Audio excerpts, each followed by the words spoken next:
감사합니다. 오늘 예배에 참석하신 분들 참 귀하고 모든 분들이 참 은혜가 되는 줄 믿습니다. 여러분들 여기에 앉아 계신 분들 가운데 혹시 부모로부터 유산을 물려받으신 분들 계십니까? 아니면 손은 드실 필요 없어요. 아니면 내가 부모에게 유산을 물려받지 않았다 할지라도 자녀들에게 유산을 물려주실 수 있는 분들 계십니까? 안 계세요? 계세요? 저도 잘 모르겠습니다. 여러분, 우리 한 연구기관에서 한국에 있는 부자들을 조사를 했어요. 한국에 있는 부자들이 어떻게 부자가 됐느냐 그랬는데 74% 한국에 있는 부자들이 74%가 어떻게 부자가 됐느냐, 그 부모의 유산 때문에 74%가 부자가 됐다는 거예요. 한마디로 금수저라는 거죠. 그런데 이 비율을 다른 나라와 비교해 보니까 미국 같은 경우는 부모의 유산으로 부자가 될 수 있는 사람들이 29%입니다. 일본은 어떨까요? 일본 같은 경우는 19%에 불과합니다. 근데 우리나라는 어떨까요? 우리나라는 유난히 부모의 재산 때문에 그 자녀들이 부자가 되는 경우가 훨씬 더 많습니다. 여러분, 이것이 공평할까요? 공평하지 않을까요? 저는 그거 잘 모르겠습니다. 공평하지 않을 수도 있고 또한 공평할 수도 있고 저는 잘 모르겠지만 중요한 것은 이것은 현실입니다. 여러분, 속담에도 이런 말이 있어요. 소도 비빌 언덕이 있어야 한다. 소도 비빌 언덕이 있어야 된다라는 말이 있죠. 여러분, 이 뜻이 무엇이냐면 언덕이 있어야 소가 등을 긁던 언덕을 디딜 수 있던 그 말이거든요. 그렇기 때문에 누구나 의지할 수 있는 곳이 있어야 무슨 일을 시작할 수도 있고 성공할 수도 있고, 그 뜻이에요. 의지할 대상이 있어야 된다라는 겁니다. 여러분, 오늘 본문이 가르쳐주고 있는 부분이 바로 이 부분이에요. 이 성도들아 너에게 비빌 언덕이 있다. 그것을 성경에서는 기업이라는 말을 쓰고 이것을 다른 말로 풀이하면 유산이 됩니다. 이 성도의 기업, 이 성도의 유산, 이것이 너희들에게 주어졌다. 이것이 너희들에게 있다. 여러분들 이 사실을 믿으시기를 주님의 이름으로 축복합니다. 이것이 하나님께서 우리에게 유산을 주셨다. 여러분, 구약시대에 보면 이스라엘이 종살이를 살지요. 그랬을 때에 하나님께서 모세를 통해서 이스라엘 백성들을 출애굽시켜서 가나안 땅으로 인도해 가시죠. 그리고 가나안 땅을 12지파로 나눠서 분배해서 그 지파대로 땅을 나눠줍니다. 그리고 나서 하나님께서 뭐라고 말씀하시냐면 이 땅을 자손 대대로 지켜라, 이렇게 말씀하셔요. 그것을 갖다가 기업이라고 말합니다. 여러분, 구약에서 잘 보면 기업이라는 단어를 여러분들 잘 유의해서 보시길 바랍니다. 그리고 이 기업은 그 땅을 축복함으로 말미암아 땅에서 생산되어지는 모든 식물들, 곡식들로 인하여서 결국은 너희의 삶이 윤택해진다는 거예요. 하나님께서 내 자손들을 축복하시는데 그 축복하시는 것이 내 땅을 통해서, 내 기업으로 주신 그 땅을 통해서 내 자녀들을 축복하고 그 자녀들이 번성케 되어진다라는 거예요. 그런데 이 구약의 기업이 신약에 와서 달라집니다. 달라지는 게 더해지게 됩니다. 여러분, AD 67년경에 이스라엘 백성들은 자신들에게 주어진 땅을 빼앗겨 버립니다. 그들이 땅을 빼앗겼다라는 것은 그들의 삶을 빼앗겨 버린다는 거예요. 그 땅에서 자라나는 곡식들을 먹고 가족이 풍요롭게 번성해 나가야 되는데 이제 그 땅을 빼앗겨 버렸다는 거예요. 이제 이스라엘 백성들은 먹고 살아야 되는데 남들 눈치를 보며 살아가는 사람들이 돼버립니다. 이 땅을 빼앗긴 이스라엘 백성들에게 하나님은 계속해서 이 기업을 유지시켜 주십니다. 그 기업이 뭐냐면 바로 성도의 유산인데 구원받은 사람들에게 이제 하나님께서는 빼앗길 수 없는, 영원히 빼앗길 수 없는 그 기업을 성도들에게 주십니다. 여러분, 그것이 뭘까요? 바로 하나님께서 이 땅에 살아가는 동안 하나님께서 주신 영적 기업, 믿음의 기업입니다. 그것은 결코 잃어버릴 수도 없고 빼앗길 수도 없는 나의 삶을 통해서 계속적으로 드러나는 하나님의 통치하심이 됩니다. 이것이 오늘날 저와 여러분들이 살아가고 있는 하나님의 기업, 유산이라는 사실을 믿으시길 바랍니다. 오늘 저와 여러분들이 함께 나눌 말씀의 제목은 성도의 기업, 성도의 기업입니다. 성도의 기업에서 우리가 기억해야만 하는 첫 번째가 있는데 한번 따라 하시겠습니다. 주께 합당하게 살아야 한다. 여러분, 주께 합당하게 산다 라는 말이 어떠한 의미일까요? 어떠한 뜻일까요? 여러분, 이 의미는 주께 합당하게 살아야 된다. 예수 그리스도의 그 삶의 모습이 여러분들의 삶에 반영되어서 나타나야 된다. 여러분, 이것에 대한 구체적인 말씀을 사도 바울이 10장 1절 10절에서 11절에서 기록하고 있습니다. 우리 골로새서 1장 10절 11절 우리 다 같이 읽어보실까요? 시작. 주께 합당하게 행하여 범사에 기쁘시게 하고 모든 선한 일에 열매를 맺게 하시며 하나님을 아는 것에 자라게 하시고 11절 시작. 그의 영광의 힘을 따라 모든 능력으로 능하게 하시며 기쁨으로 모든 견딤과 오래 참음에 이르게 하시고, 이렇게 말하고 있어요. 주께 합당하게 행하여 범사에 기쁘시게 하고. 누구를요? 주를요. 그러니까 너의 삶에 주를 기쁘시게 하는 것, 그게 주께 합당한 삶이라는 겁니다. 그러면 주님은 보여요? 보이지 않아요? 보이지 않지요. 주를 기쁘시게 한다는 것이 구체적으로 어떠한 일들일까? 여러분, 믿는 사람이건 믿지 않는 사람이건 우리는 모든 사람에게 24시간이라는 것이 주어졌습니다. 그런데 보통 사람들 평균적으로 잠을 몇 시간 자냐면 8시간 정도 자게 됩니다. 그러면 남는 시간이 얼마가 남습니까? 16시간이 남게 되죠. 그 16시간 동안 우리는 밥을 먹기도 하고, 우리는 일을 하기도 하며, 또 우리는 쉬기도 하고, 우리는 원하는 곳에 가기도 합니다. 여러분, 이 삶에서 16시간 동안 주를 어떻게 기쁘시게 해야 할까요? 바로 내가 만나는 사람들, 내가 늘 함께하는 사람들, 내가 늘 가까이 하는 사람들, 그 사람들을 기쁘게 하라는 거예요. 그 사람들에게 만족을 주라는 거예요. 누가 있을까요? 내가 늘 보는 사람들 누가 있어요? 가족이 있지요. 자녀들이 있지요. 아내가 있지요. 남편이 있지요. 우리 성도님들 제가 늘 보잖아요. 목회자가, 담임 목사가 누구를 기쁘게 해야 되는 겁니까?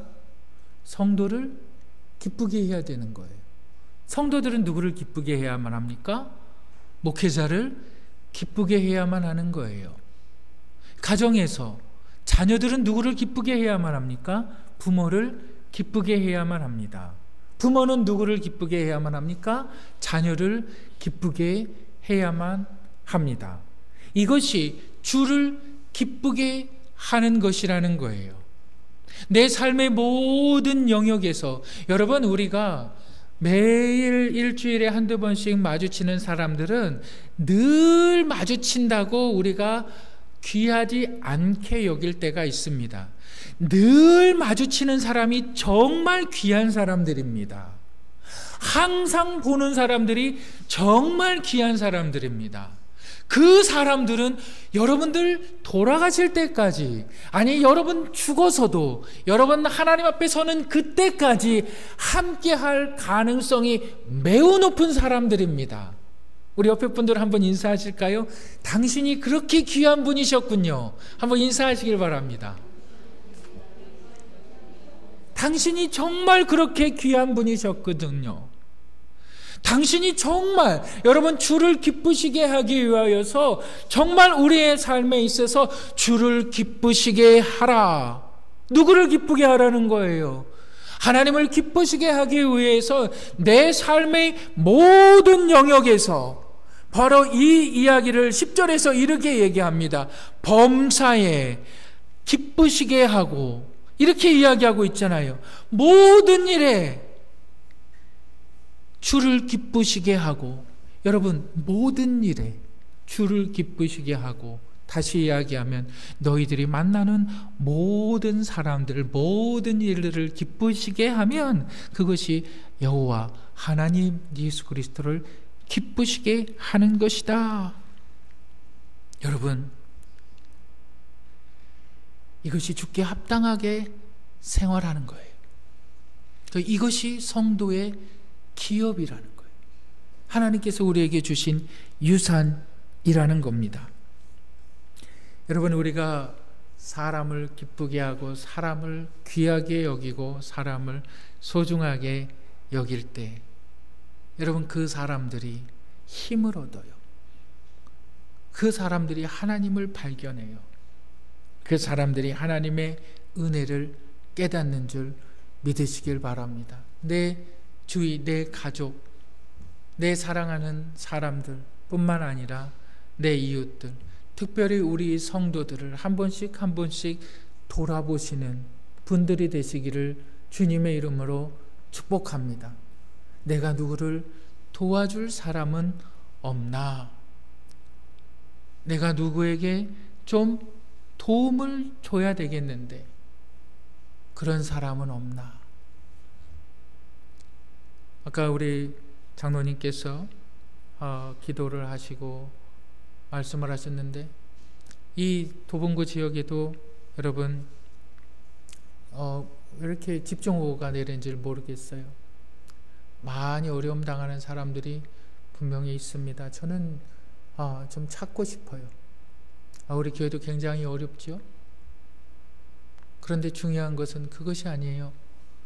내 삶을 통해서 하나님을 기쁘시게 하는 것은 내 주위에 있는 사람들을 귀히 여기고 그 사람들에게 도움을 주는 것입니다. 그것이 유산이라고요. 그것이 하나님을 아는 것이라고요. 내가 도와줄 사람이 있지 않습니까? 내가 격려해 줄 사람이 있지 않습니까? 내가 힘을 실어줄 사람이 있지 않습니까? 그것이 유산이라고요. 그것이 성도의 기업이라고요. 이것을 지켜나가시는 분들이 되시기를 주님의 이름으로 축복합니다. 성도의 기업에서 우리가 기억해야만 하는 두 번째가 있는데 한번 따라 하시겠습니다. 성장해야 한다. 우리 골로새서 1장 9절 한번 읽어보실까요? 골로새서 1장 9절 다 같이 읽겠습니다. 시작.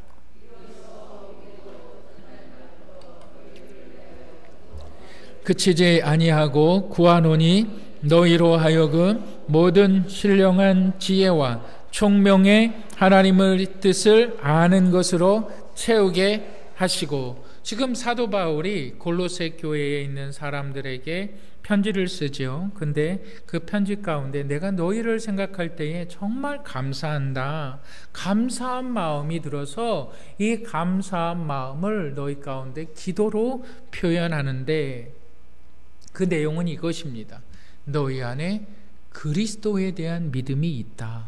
그리고 이 믿음이 너희의 삶을 통해서 드러나게 되는데 그 드러나는 삶이 뭐냐? 너희가 성도를 서로 사랑하는구나.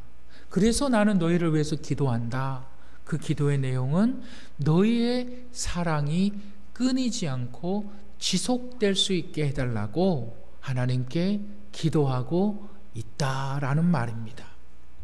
여러분, 그러면서 사도 바울이 이렇게 말합니다.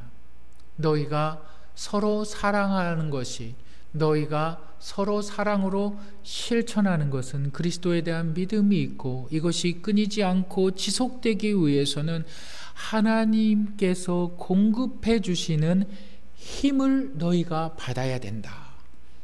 그것을 하나님을 아는 지식에 자라나라 라고 말하는 거예요. 여러분, 하나님은 보여요? 보이지 않아요?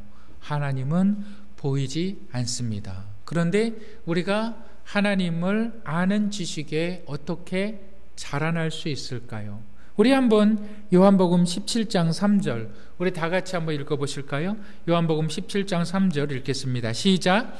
영생은 곧 유일하신 참 하나님과 그가 보내신 자 예수 그리스도를 아는 것이니이다. 영생은 누구? 곧 유일하신, 영생은 곧 유일하신 참 하나님과 그가 보내신 자 예수 그리스도를 아는 것이니라. 그러니까 영생은 하나님을 아는 것이고 하나님을 아는 것은 예수 그리스도를 아는 것이라는 거예요. 그러니까 예수님을 알아야 하나님을 안다는 거죠. 여러분, 예수 그리스도에 대해서 얼마나 알고 계십니까? 태초에 말씀이 계시니라. 그 말씀이 하나님과 함께 계셨고 그 말씀이 우리 가운데 눈으로 보여지고 우리가 귀로 그의 말씀을 들었고 우리가 손으로 그를 만진 바 되었다. 말씀이 육신이 되어서 우리 가운데 보여졌다. 우리가 그 말씀의 영광을 보니 은혜와 진리가 그 안에 충만하더라. 은혜와 진리는 곧 그리스도 예수시니라. 여러분, 예수 그리스도를 아는 것이 하나님을 아는 것이라고 말합니다. 여러분, 이 예수를 어떻게 알 수 있을까요? 이 예수를 아는 것은 바로 기록된 성경, 바로 기록된 이 말씀, 여러분들이 가지고 있는 이 성경. 제가 말씀을 드렸죠. 우리 수요 성경 세미나 때 말씀을 드린 것 같은데 이 성경은요 하나님의 기록된 말씀이지만 모든 사람에게 성경은 하나님의 말씀이 아닙니다. 이 성경이 하나님의 말씀이라고 말하는 사람들은 이 말씀으로 말미암아 구원함을 받은 사람들에게만 성경은 성경이 되는 겁니다. 구원받지 않은 사람에게는 성경은 결코 하나님의 말씀이 아니고 이거는 그냥 책일 뿐입니다. 내가 던져도 되는 그냥 책이고 내가 잃어버려도 되는 그냥 책일 뿐입니다. 구원받지 않은 사람에게 이 성경은 무거운 것이고 내가 잊어버리면 가까운 서점에 가서 또 하나 사면 되는, 아니 크니까 불편하니까 그냥 스마트폰 같은 거에 애플리케이션을 깔아서 볼 수 있는 그냥 단순한 것들입니다. 그러나 구원받은 하나님의 자녀에게서는 성경은 핏값으로 우리를 사신 예수 그리스도의 말씀입니다. 이 진리의 말씀이 우리를 하나님께로 인도하며 이 진리의 말씀이 하나님의 뜻을 깨닫게 하며 이 진리의 말씀으로 인하여서 우리는 구원의 확신과 십자가의 은혜와 예수 그리스도의 부활과 천국에 대한 소망과 다시 오실 주님을 바라보고 하나님에 대한 약속을 붙잡을 수가 있는 것입니다. 이것이 하나님께서 성도에게 주신 기업입니다.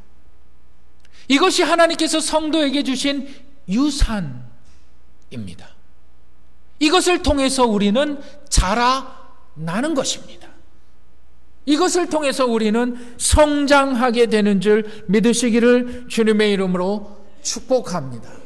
말씀은 들음에서 나며 들음은 예수 그리스도의 말씀이니라. 만일 내가 내 입으로 예수 그리스도를 주로 시인하고 하나님께서 그를 죽은 자 가운데서 살리신 것을 내 마음에 믿으면 내가 구원을 받으리라. 그것이 어디에 기록되어 있느냐? 로마서의 10장에 9절에 그것으로 자라나는 거예요. 예수님께서 마가복음 4장 1절부터 9절에 말씀에 대해서, 하나님의 말씀에 대해서 이렇게 말씀하세요. 하나님의 말씀이 씨앗으로 비유가 되고 하나님의 말씀이 밭에 떨어지는데 밭에는 네 종류의 밭이 있다. 밭은 사람의 마음이다. 첫 번째는 어떠한 밭이 있냐? 돌짝밭이 있고, 두 번째는 어떠한 밭이 있냐? 길가밭이 있고, 세 번째는 어떠한 밭이 있냐? 가시떨기 밭이 있고, 네 번째는 어떠한 밭이 있냐? 옥토 밭이 있다. 사람들이 다 다르다는 거예요. 그런데 하나님의 말씀이 떨어졌을 때에 길가에 뿌렸다. 15절에 보니까 길가에 뿌려졌다라는 것은 하나님의 말씀이 딱 떨어질 때에 사단이 와서 그 말씀을 탁 채간다는 거예요. 탁 채감으로 말미암아 전혀 그들의 삶에 말씀이 뿌리 내리지 못하게 막는다는 거예요. 말씀이 자라나지 않아요. 말씀이 자라나지 않으니까 빛 가운데 생활할 수가 없어요. 내 삶 가운데 하나님의 은혜를 발견할 수가 없어요. 말씀이 뿌리 내리지 못하니까 내 삶 가운데 내가 다른 사람들을 기쁘게 하고 내가 선한 일들을 할 수 있는 그 이유들을 찾지 못하니까 늘 세상 사람들 사는 대로 살아가요. 늘 세상 가운데 사는 대로 살아가요. 그러면서 모든 시간과 모든 여러분들 물질들을 낭비해 버리고 그냥 먼지와 같이 죽어버려요. 그러면 끝인데, 근데 그것으로 끝이 아니라는 거죠. 성경은 너의 죄의 값을 하나님은 반드시 묻는다. 여러분, 우리 책을 한번 보여줘 보실래요? 책 한번, 그림 한번 보여줘 보세요.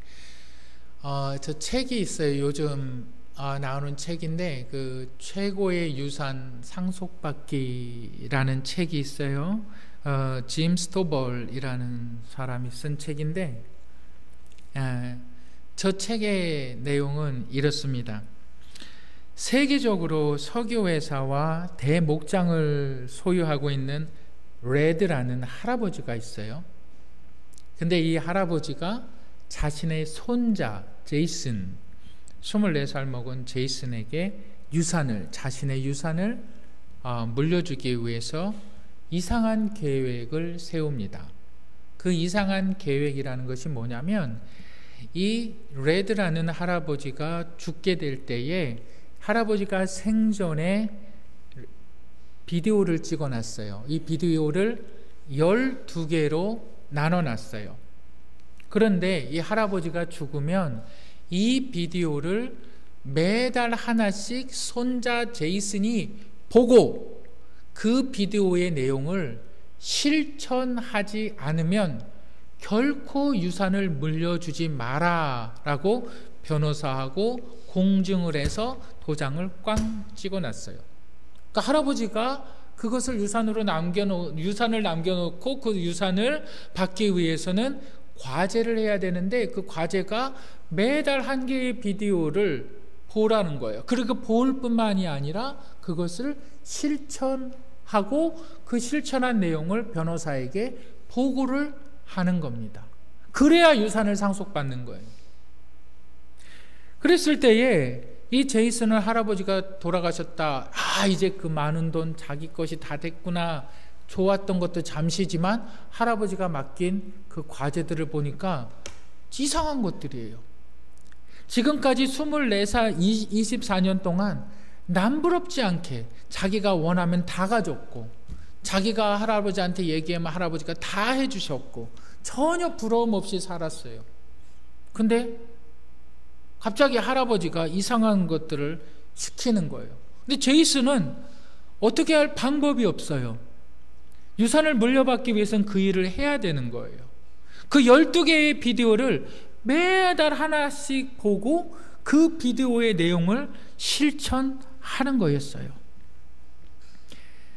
그래서 이 제이슨은 어쩔 수 없이 그 비디오를 하나씩 보고 실천합니다. 마지막 12개의 비디오를 다 보고 1년이 흘렀을 때에 그는 깨닫게 됩니다. 어떠한 것들을 깨닫게 되냐면 돈, 친구, 배움, 고난, 가족, 웃음, 꿈, 나눔, 감사, 하루, 사랑.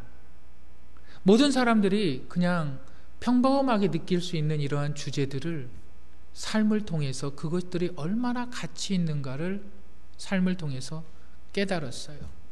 그리고 그가 마침내 발견한 것은 할아버지가 정말 자신에게 물려주시고 싶었던 것은 그 할아버지의 인생이었다는 것을 이 손자 제이슨이 알게 됩니다. 여러분, 예수 그리스도의 십자가의 은혜를 통하여 구원함을 받은 자녀들에게 하나님께서 그 구속함, 그 자녀됨의 축복을 허락하셨어요. 그리고 그 자녀됨은 하나님의 유산을 받은 자들이에요. 그 유산은 이 땅에 살아가는 동안 예수 그리스도의 삶을 살으라는 겁니다. 그 유산은 예수 그리스도의 삶을 너의 삶을 통해서 살아내라는 겁니다. 그것이 주를 기쁘시게 하는 것이고, 주를 기쁘시게 하기 위해서 내 소중한 사람들, 내 가까이에 있는 사람들, 내 이웃의 사람들을 기쁘게 하는 인생을 살아라. 성도는 목회자를 기쁘게 해야 되고, 목회자는 성도를 기쁘게 해야 되며, 여러분들 각 가정에서 부모는 자녀를 기쁘게 해야 되고, 자녀는 부모를 기쁘게 해야 되고, 형제는 서로 사랑해야 되며, 모든 사람들의 삶을 통해서 이 기쁨을 너희가 가질 때에 주님께서 그것을 기뻐하실 뿐만이 아니라 이 기쁨이 너희를 모든 시험 가운데에서, 모든 고난 가운데에서 견디게 한다. 여러분, 이것이 성도의 기업입니다. 이것이 성도의 유산입니다. 이 유산을 지켜내시기를 주님의 이름으로 축복합니다. 여러분들로 인하여서 누가 기뻐하고 있습니까? 여러분들로 인하여서 누가 감사하고 있습니까? 내 주위에 도울 자를 도우시기 바랍니다. 내 주위에 힘을 실어주시기를 주님의 이름으로 축복합니다. 오늘 많은 분들이 못 나오셨어요. 여러분들 참 감사합니다. 여러분들 하나님께서 참 귀히 여기시는 줄 믿으시길 바랍니다. 또한 여러분들 우리 나오지 못한 분들, 그들을 위해서 좀 격려 좀 해주시고, 그들을 위해서 기도해 주시고, 그들을 귀하게 여기시는 분들이 되시기를 주님의 이름으로 축복합니다.